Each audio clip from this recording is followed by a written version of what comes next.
बुद्धिमान उल्लू और खोया हुआ हिरण। एक बार की बात है, एक घने जंगल में ओली नाम का एक बुद्धिमान बूढ़ा उल्लू रहता था।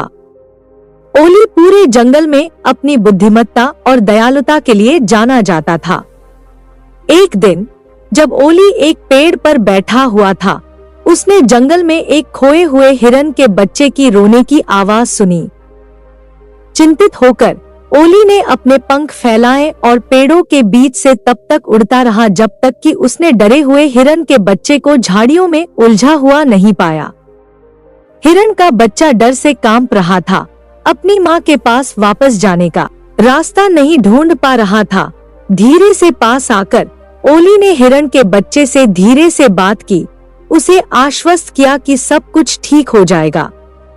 अपनी गहरी दृष्टि और जंगल के ज्ञान के साथ ओली ने सावधानी पूर्वक हिरन के बच्चे को पेड़ों और झाड़ियों की भूल भुलैया के माध्यम से निर्देशित किया और उसे अपनी माँ के आलिंगन की सुरक्षा में वापस ले आया। जैसे ही वे जंगल के किनारे पहुँचे, हिरन के बच्चे ने ओली को उसकी मदद के लिए धन्यवाद देते हुए कृतज्ञतापूर्वक थूथन थपथपाया।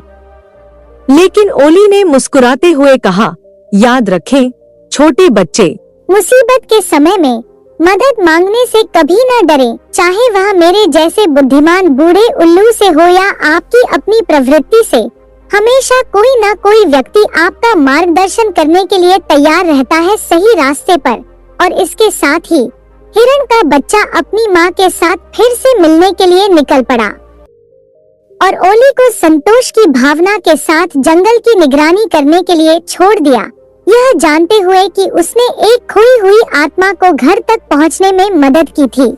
कहानी का सार, मुसीबत के समय में मदद मांगना ठीक है, चाहे बुद्धिमान गुरुओं से या अपनी स्वयं की प्रवृत्ति पर भरोसा करते हुए। मार्गदर्शन प्राप्त करना आपको सुरक्षा और सफलता की ओर वापस ले जा सकता है।